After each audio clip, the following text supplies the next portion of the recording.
2023년 4월 19일 수요일 묵상하게 될 말씀은 민수기 15장 22절에서 41절 말씀입니다.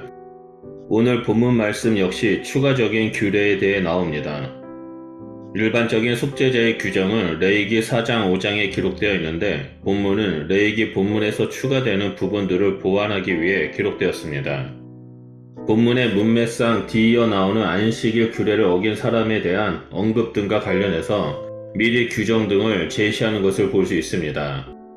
다만 주목할 것은 레위기의 상세한 속죄제 규정과 민수기에 추가된 규정이 상충하는 것처럼 보이는 부분이 있다는 점입니다.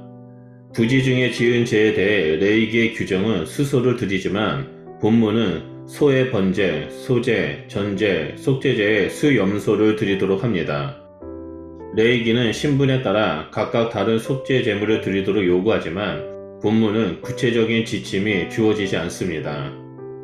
레위기 규정과 일치하는 부분은 모두 속죄제가 부지 중에 지은 죄를 속하기 위함이라는 사실입니다. 레위기 규정은 신분에 따라 제물을 규정하지만 본문은 회중이 지은 잘못과 개인이 지은 잘못으로만 단순하게 나눕니다.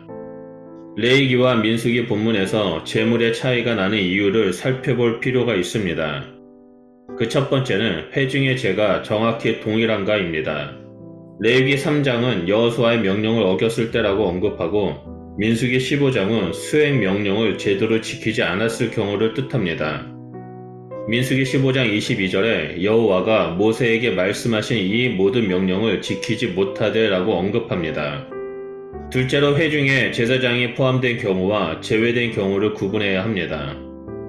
레위기 4장은 제사장이 포함된 회중인 반면 민수기에서는 제사장이 제외된 경우입니다. 이 경우에 숫염소를 드리는 것이 더 일반적입니다. 이 속죄 제물을 드릴 수 있는 대상에 백성 중에 거류하는 타국인도 포함되어 있습니다. 이 부분도 레위기 규정과 다른 점입니다. 죄인이 부지 중에 범죄했을 경우 자신의 실수로 죄를 짓고 깨달아지는 순간 그 사람은 1년 된 암염소로 속죄제를 드려야 합니다.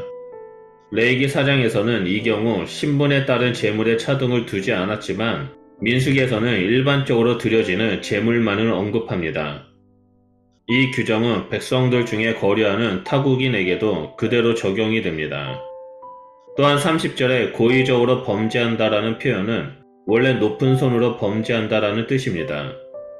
이것은 하나님을 공격하듯 뻔뻔한 태도로 죄를 짓는 고의적 범죄입니다. 이런 사람을 본문에서는 여호와를 비방하는 자라라고 단정합니다. 고의적으로 죄를 범한 사람은 하나님의 백성 중에 끊어지는 형벌을 받습니다. 그가 공공연히 여호와의 말씀을 멸시하고 그의 명령을 파괴하였기 때문입니다. 이들은 결코 죄를 용서받을 수 없으며 이들에게 내려진 형벌로 더 이상 하나님의 언약 안에 머물 수 없게 됩니다. 고의적으로 범죄하는 사람에 대한 하나의 사례로 안식일에 일한 사람이 나옵니다. 한 사람이 안식일에 나무를 하다가 잡혀왔습니다. 출애굽기 31장 14절에서 15절을 보면 안식일 규정을 고의로 범하는 자는 집 밖으로 끌어내 돌로 쳐서 죽여야 한다는 율법이 이미 주어진 것을 볼 수 있습니다. 안식일에는 불을 피워서도 안되고 음식을 만들어서도 안됩니다. 여기서 나무를 한다는 말은 그가 불을 지피려는 의도를 가지고 나무를 모았다라는 것을 말합니다. 율법을 지키거나 범하는 일에 대해 예를 들 때 안식일 규정으로 소개하는 이유는 안식일 규정이 이스라엘 백성들의 정체성을 드러내는데 가장 중요하고도 기본이 되는 규례이기 때문입니다. 하나님의 성소를 더럽히는 것, 하나님의 이름을 모독하는 것과 함께 하나님의 성의를 지키지 않는 것은 하나님을 행한 반역죄로 간주되었습니다. 하나님의 명령에 따라 회중이 돌로 쳐서 사형을 집행하는 것은 제 책임을 회중이 공유한다는 뜻입니다. 이런 형벌 집행은 진영 밖에서 이루어져야 합니다.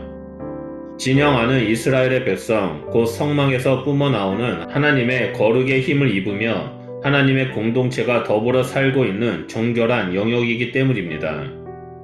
마지막 규정은 백성들의 옷단 기에 술을 만들고 청색끈을 그 기에 술을 더하라는 명령입니다.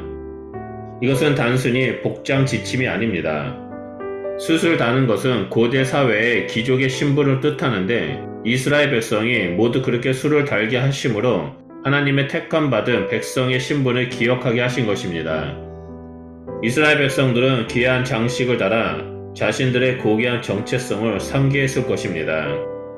그 장식은 백성들이 하나님의 모든 계명을 기억하고 준행함으로 자신들의 고귀한 신분에 걸맞는 삶을 사는 것을 다짐하는 장치가 되었을 것입니다.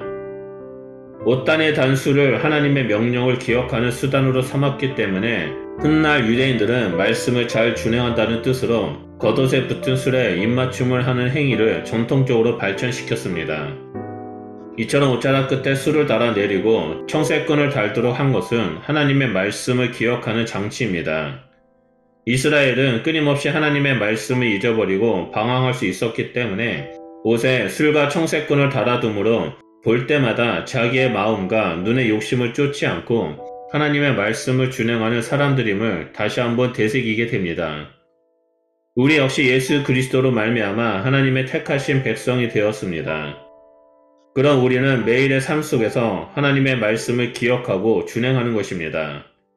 이를 위해 우리는 매일 아침마다 말씀을 묵상하고 기억하면서 심령 깊숙이 술과 청색끈을 달아 놓아야 합니다. 그래서 말씀을 끊임없이 되새김질하며 나의 생각과 욕심을 십자가에 매달고 하나님 말씀에 따라 살아가는 백성이 되어야 합니다. 말씀은 하나님이 우리에게 주신 생명의 줄입니다. 말씀을 묵상할 때 하나님을 깊이 알게 되고 우리를 위해 십자가를 지시고 부활하신 예수 그리스도와 함께 이 땅에서 동행할 수 있게 됩니다. 그러므로 말씀 앞에 머무는 것을 소홀히 하지 마시길 바랍니다. 어떠한 일이 있더라도 말씀 가운데 나아가 하나님을 알고 하나님을 알리는 귀한 축복의 통로가 되시길 예수 그리스도 이름으로 축복합니다. 기도하겠습니다.